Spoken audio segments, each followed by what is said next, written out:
we live? Are we live? Are we live? The button? No button. No? Hello, hello, hello. No button? Hello, hello. Are we on? Are we on? There you go. Now we are on. All right, here we go. Let's have a little conversation here, everybody. Welcome to the Sport Card Expo, Spring 2025.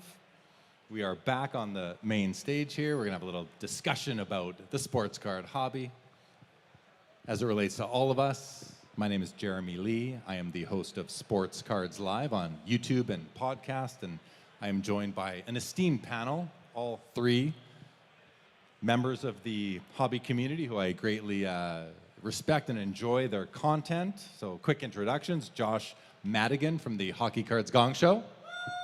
Hello. Thank you, Phil. We've got Loud Phil in the background. We've got Brendan, also known as Coach Co.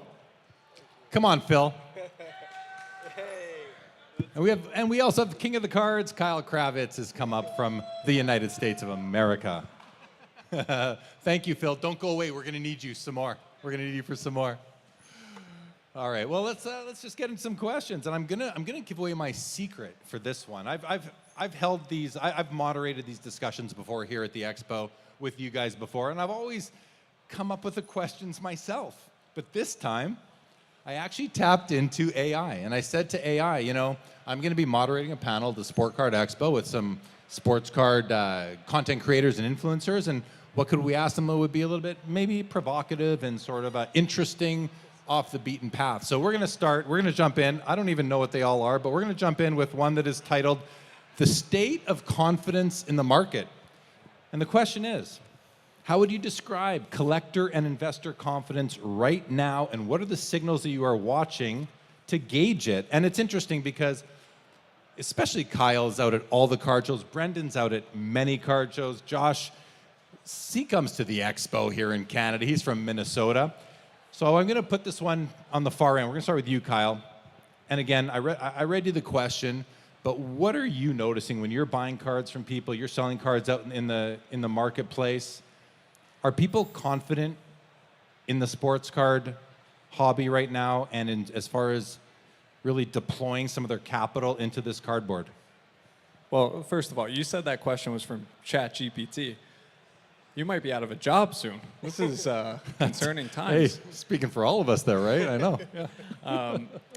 No, it's a really good question. I definitely see a lot of confidence and a lot of excitement about the space and people finding their footing or figuring out what they want their angle to be in the space. I think a lot of cards have seen crazy appreciation the past few years, of course, but everybody always draws that back to what it was doing, COVID time, and brings up those numbers not mattering to right now. You've started to see a lot of stuff kind of swing back that way, especially the key cards. I think the consumers have gotten a lot smarter and learned their lessons sometimes the hard way. And so you've seen the more knowledgeable buyer base kind of gear those same dollars towards the stuff that makes sense. And I feel like they're learning, and I feel like they're getting more and more confident, and there's an overall confidence as this space is building and the money that's getting tossed into it. So I would say a lot of very confident buyers, fortunate to deal a lot on the higher end with some really amazing rare pieces. And I don't see much hesitancy in people throwing big sums of money on the table, trading some high-level grail-type cards to be invested in this and see it through for the long run. So I'd say people are very confident. Okay, yeah, it's good to hear. And we have seen them, like you mentioned, COVID, boom. Then we had things sort of values overall come down. Now they've gone back up a lot is what I've noticed. Brendan, you've recently moved from Canada down to the States. You're at a bunch of card shows. What are you seeing when you're at these card shows and you're walking amongst all the people who are browsing into showcases, talking to vendors? Are you noticing positive hobby vibes? Are people excited about sports cards still? Are they looking to invest their money and their time into their cardboard hobby? Yeah, so I think there's never been more people in the hobby than there is today. And I think if you ask me tomorrow, the answer is going to be the exact same thing. And I've been seeing this steadily over the last, I would say, like year and a half specifically. I mean, as you mentioned, We had the big boom in 2020. I feel like some people got burned. Some people maybe went back to work or their priorities shifted and maybe lost a bit of an interest in the hobby and they couldn't make money quick anymore. And so they said, you know what, this isn't for me. But I think since that's happened, we've seen a steady uptick, I would say since about like 2023 end of it. And it's just been very interesting, especially with conventional investing. The stock market has gotten, it's turned into a bloodbath over the last few months specifically. And again, if people weren't confident in the hobby, you wouldn't see as many transactions take place as you see today.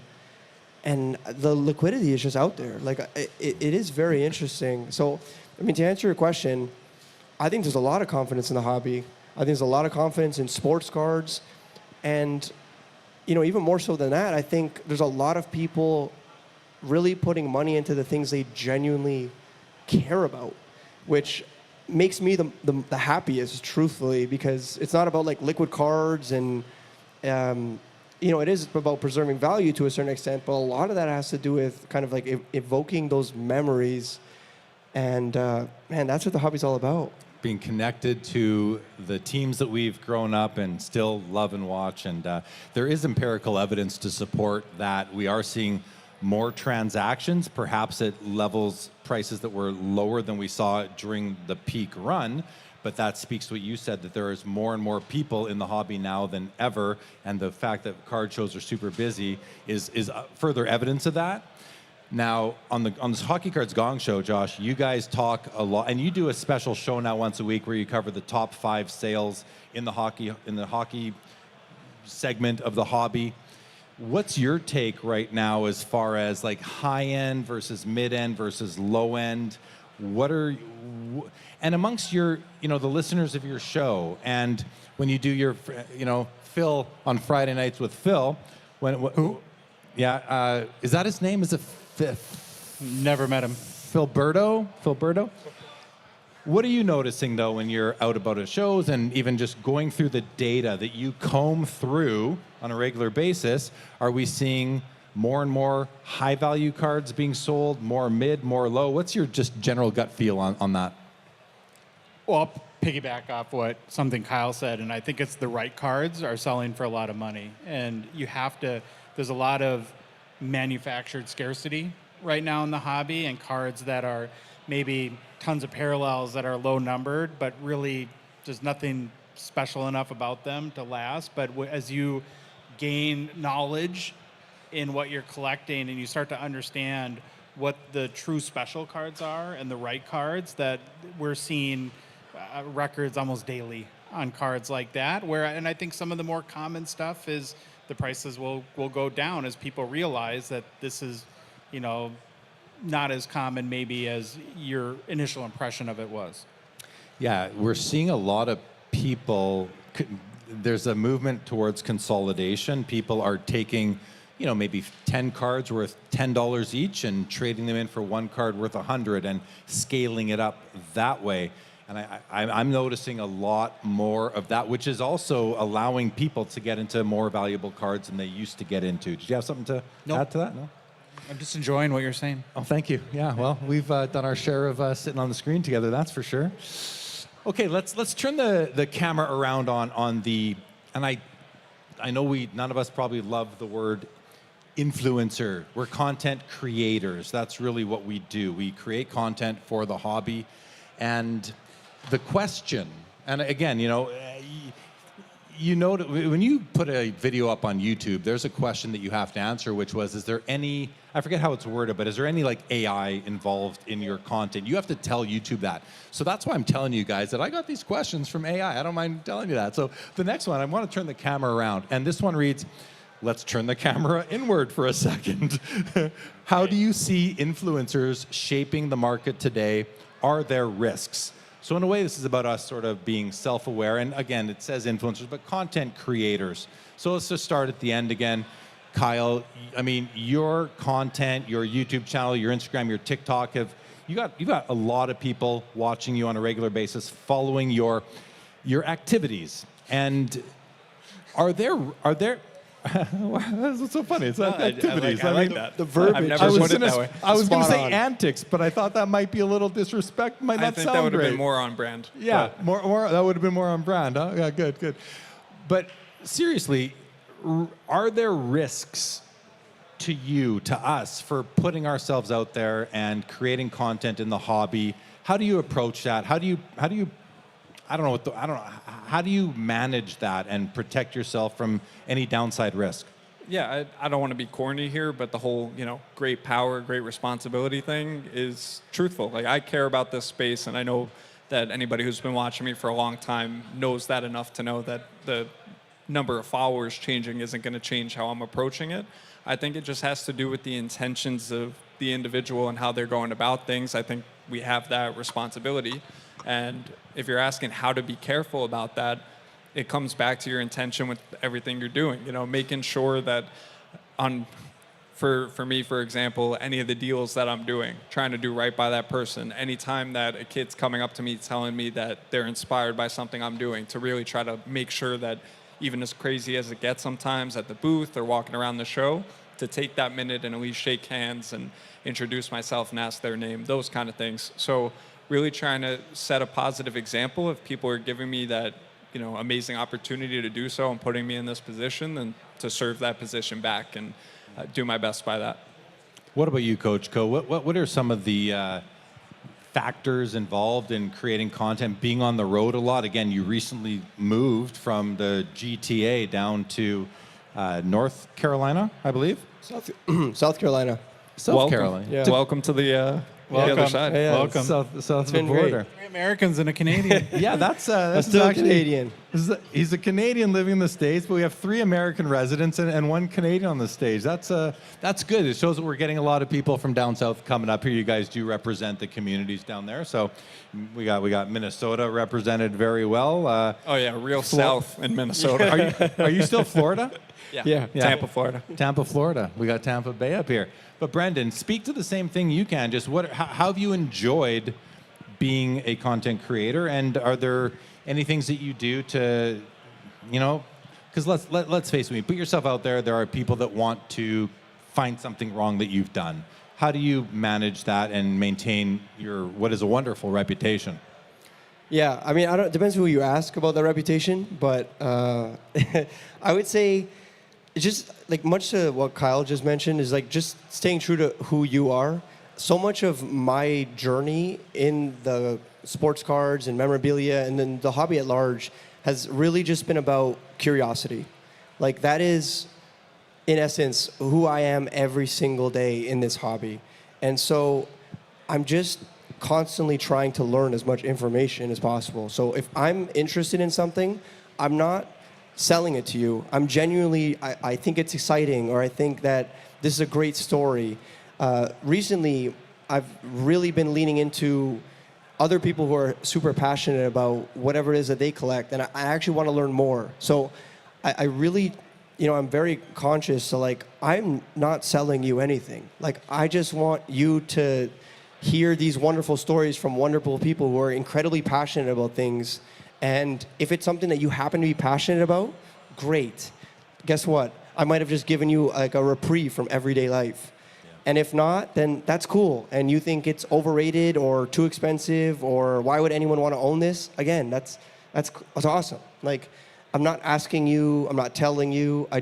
You don't even have to listen to me. But like, it's your choice the whole way through. And I'm just gonna try to, tell the best story I possibly can. Yeah. And really showcase just the beauty of this whole stories. thing.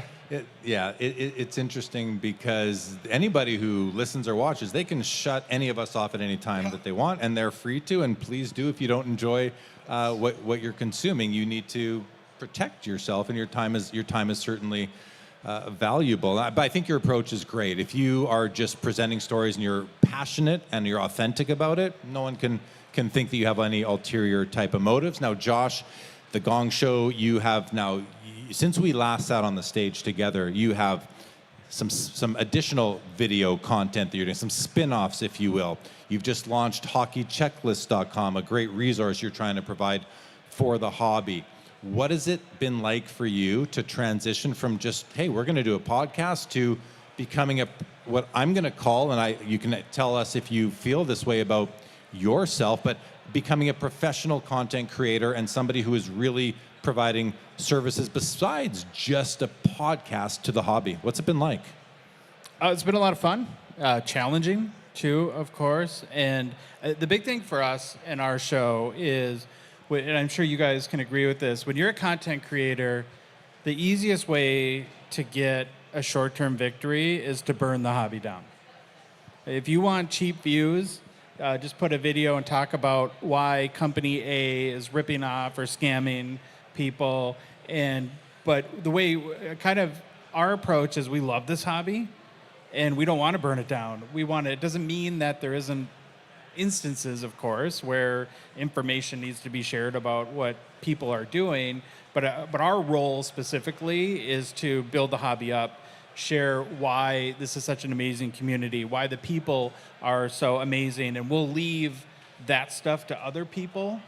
And we want to bring people into collecting, because sometimes I look at these content creators that many of them are very successful, and I think to myself, why would anyone want to be in this hobby? Like, if I had never collected or been to an expo and I watched 10 of their videos, I would never do this. It would be like, seems horrible, right? Because it's every little thing that's wrong with the hobby, and those are the easiest sort of, if you want to look at success in terms of views or subscribers or however a content creator looks at it, that's the easiest way to do it, frankly. Definitely. I think it's another great approach. You cannot focus on every negative comment you get on a video, on a post. You have to, and it's, as humans, I think we're more predisposed to focusing on the negatives, or the magnitude of the emotion that you feel based on a negative comment might be more than the magnitude you feel from a positive comment. It's like if you lose money playing blackjack, that driving home from the casino after a big loss might feel worse to you if you were to, I don't know, it's hard to explain, but the magnitude of the negative feeling is going to outweigh the magnitude of the positive feeling from a win in many cases. So it's important to protect yourselves from that. Okay, anything to add before we go on, guys? Kyle? I was just going to say, I feel like so much comes up around those negative moments when it's been, unfortunately, I'm not going to act like it's all sunshine and rainbows all the time, Has there ever been a theft? Has there ever been a scam? Like, of course those things are there. But the amount of groups that are using it kind of to their advantage to amplify what they're doing or gain viewership in their content, whatever it might be, they're so focused on that. And I feel like you get a choice between the positive side and the negative side of things. Seeing something about, the one minuscule instance where a $2,000 card gets stolen off a table, but not highlighting the fact that in that same show, hundreds of cards and hundreds of dollars were given away to kids to go and enjoy themselves and put smiles on faces and have memories. One of them is broadcasted by every content creator, wannabe content creator in the entire space, and the other one doesn't get any highlight. That's the problem. Yeah, you're exactly right. And if I can just add on, oftentimes I see people saying things like, now certain people are talking about negative things more than they used to. Well, I don't know that a theft is it's a negative thing, but it's a reality. I think there's different types of negative content out there, and guys like us, if I can put myself in this, it's all in the same category. I think when we focus on negative things in the hobby, we are doing it to really inform and educate more so than to be negative about the overall community and the hobby itself. We love this hobby, all four of us, I believe. 100%. Everybody here, Yes. but like I'm talking about, Yes. there's a lot of people out there that I didn't see anything from any of them, and all of a sudden I'm scrolling TikTok one day, and every other video, I won't mention names, but it's about a certain scandal with a certain group that was going on or something that shouldn't have happened. And I had never seen them post anything, but they took the time to jump on an opportunity that they saw to amplify their brand because they got something that was cloudy and had, some energy behind it. That's unfortunate because you miss out on all the best things that are going on here. Exactly. All right, we're gonna wrap up with this what ChatGPT told me were possible closing questions for the panel here. Oh, wow. They gave me ChatGPT is doing a great job so They far. are even doing a got great the job. timing. I want to thank them for sitting here in this chair. They gave me, they for some reason produced 10 different closing questions, and I like number 10 the best. It says, and well, maybe we'll see how this goes, but we'll start with Kyle on this one. What will separate the people who last in the hobby from the people who burn out in the hobby? The people that are here for the right reasons. It'll always be the people that care about it, have fun with it, contribute to it. You know, you get out what you put in. They give to it at every show they're at, their local card shop, enjoy their collection the right way, not trying to get one up on anybody. They're trying to do things the right way, and I think that's what's going to last. So those will be the people that stay here, and I would hope, for the sake of all of us, it's the people on the other side of things that get weeded out. And by buying things that you like, buy things that you love, and allowing yourselves the flexibility to, you might fall out of love with. I fall out of love with cards all the time. They come out of my personal collection, and I use those proceeds to buy something different. It's like a three-way sort of trade. Brendan, do you want the same question or you want something different? I mean, we can jump off that question, yeah. So, I mean, it's funny, we were just talking about negativity, and I think it's a perfect segue. It's like a lot of those people who produce primarily negative content are also the ones that are not at the shows, they're not at the card shops, they're not at the trade nights, they're not interacting with people in the space. And so much of the space is about the community aspect of it. And it truly, COVID was great because we were in a bit of an echo chamber, but this hobby is meant to be consumed for the most part in person. And I don't care if that's a hot take. Like, I never feel better than I do when I'm shaking hands with you guys and all of you out there and talking to you about your personal collections on a personal basis. And again, like, feeling that passion come through. It's not the same thing as someone sending you a message and be like, oh my God, I just got this card in and I'm so happy about it. It's like, you just don't feel the same weight. So, I mean, that and patience. Like, if you're in this to make quick money, you're going to burn out. You have to be patient with whatever you're doing, with your collecting journey. If you can build out a set in a year, it's like, is it really worth it? There's just like, it all makes sense eventually. And so if you're trying to be here for the long haul, just be patient. Just have fun with it. Enjoy the process. And, you never have to question once whether you want to be here or not. It's a simple answer. Yeah, don't put too much pressure on yourself. You said you could even build the set over a year. I like building sets over 10 years. I want Yes. lifelong projects, not just things that I can quickly do. I like these long pursuits, and I have a couple that I do work with, and they've started with sets that I get every year in the 80s, and now here we are still, something 40 years later, and I'm still loving this space and meeting a bunch of people and all that. Josh, I'm going to give you a different question, unless you really want to say something about that one. You're more than welcome to. Go for it. I'm ready. All right. And I want to ask you this one because you've done such a good job at this, and your RIP party last Expo was a really good indication of this. So the question is, do you think the hobby is more community-driven or transactional-driven right now? Yeah, it's a tough question. That's a good question. It's Really a good tough one. question. There's a lot of They all wanna answer this one. transactions have never been higher. We know that, but I think and I say this I've told this story in our show when we were previewing the Expo. I'm not naturally an outgoing person. And when people started listening to our podcast, it kind of, and especially started coming here, I was like, well, I probably have to put myself out there a little bit. And thank God I did, because all my best friends now I've met literally here at this show. I've been here and I've actually come here and not bought a card and had the best time ever just hanging out with people. And so I don't know if I can answer for everyone else, but for me, the hobby is about the community and friendships. And what's great now, I think this is my 5th or 6th Expo, is seeing the familiar faces. And so, kind of like you were saying, Brendan, that it's really when you're in person, when you're with people, when you're sharing a common interest, and you can I love my wife, but she doesn't care about my cards. So it's kind of fun to come here and show people cards I'm excited about that will be equally as excited as I am. I show cards to my wife, and she doesn't. She'll say, "What did you spend?" Just because she just wants always to know. how much. But it's not because she's gonna get mad at me or anything. It's because she just is curious, Yeah. But then I'll say, "What do you think about it?" And she'll say, "I like that one." But she doesn't. It's just about the designs and the colors and how shiny it is. And I kind of like that. That's all it is. And she's not like, "Why would you buy this?" or something. Like It's a terrible investment, Jeremy. Right, exactly. Let's wrap up with just going around the horn here one last time, guys. And this is not from ChatGPT. This is original Jeremy Lee material right here, you wow. guys. Yeah. Whew, get ready. We'll start at the end with Kyle. We're hopefully going to see you back here a year from now, Kyle. Is there something that you would like to?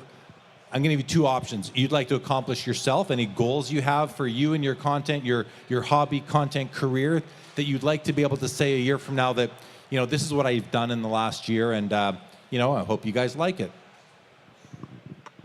I would hope to continue impacting as many people positively as we can and bringing them into the space and growing the space. If I had to put hard numbers on things, of course, we like to set goals. Kevin and I, my man behind the cam, partner in crime. So we try to put some big time goals out there. We went from 5,000 subscribers on YouTube this time last year to over 100,000. Can we do that again at the same kind of multiplier? Can we scale like that again with some compounding interest? Can we go 500K? Can we go to 1 million? I believe in that. We're working our behinds off and taking it very seriously with the responsibility that's there. I would say that's my focus. Just keep making an impact on this space and have fun while doing it. Keep, Kyle, as someone who does consume your content, and I've known you for several years now, keep doing what you're doing, buddy. You're doing a great job. You're a great influence on the hobby, and we're lucky to have you as a part of the community. Thank you. Brendan, what about you? A year from now, what would you like to be able to come back here and say, you know what, guys, I got this done, and I'm hoping you're enjoying it? Yeah, I mean, I'd love to continue to help the people that I interact with grow in this space. And in turn, I mean, there will be growth for myself as well, both individually as well as socially. But, I think there's a lot of great people and great businesses in this space that should be highlighted, and their stories should be told on a regular basis. And, that's really what I want to focus on is every time I interact with someone who's, like I said, from the very beginning of this whole thing, is like when I see someone that's super passionate about something, I want to make sure that they share their story and all that passion. And, that's really what I want to do. Well, you do a great job of sharing people's stories too. If you're not yet following Brendan Coach Co on Instagram and TikTok, make sure you do. He does reels, just about a reel a day you do, highlighting something going on, and it's always of a this whole positive negative thing. I mean, it gets old, but I mean, sometimes it's negative. but you're not being negative about it. You're spreading information so people can protect themselves. That's positive. It's a positive way to approach it. It's net positive. Now, for you, Josh, the question is really going to be, what is Phil going to stop you from accomplishing over the next year that you would like to accomplish?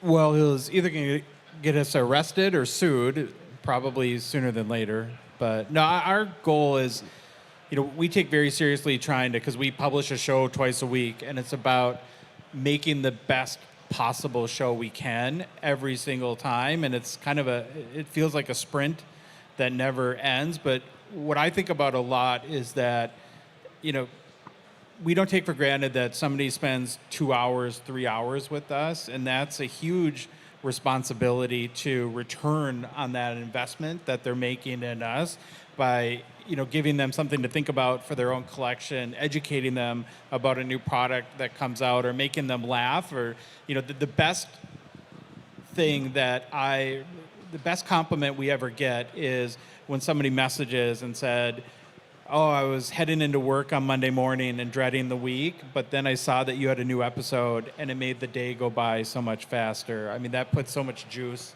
in my batteries. And to know that even on a small, weird, we're goofy kind of way that we can do something that makes somebody's day better is pretty awesome. Right on. I enjoy that too. I saw this morning someone posted to their Instagram story and tagged me and say, driving to the Expo in Toronto, listening to Sports Cards Live. Like that's just we produce the content. We look at we're often looking at ourselves and our co-hosts, and we don't see who's out there. And then you get a little glimpse into that there are people out there listening, watching, enjoying what we are producing, because we put our hearts and souls into our content. I know all of us do, and there's nothing better than knowing that people do enjoy it. So I've enjoyed our time up here today, guys. It's always good to get back with each of you, whether it's this particular group of 4, a mix with some other guys, but it's always good to have you guys on the stage and collaborating with you guys in many ways. So thanks for joining, and too bad Phil wasn't here for that last dig, but I'm sure we'll get him next time. So thank you guys. Senators are playing, so he's one track. So mind. he's a glutton for punishment. Yep. Yeah, and shout out ChatGPT with the questions. Jay Lee AI right here, baby. Jeremy is currently in the job market, so if anybody knows of anything he could be doing except asking questions that have already been asked by a computer, I just got let us know. AI'd. That's called getting AI'd right there. Yeah. You're a meat vehicle. That's it now. All right. Thank you, everybody. And for you, this lovely audience, small but mighty, appreciate you guys joining us Thank today. you. Thanks, guys. It could have been just chairs. Yeah.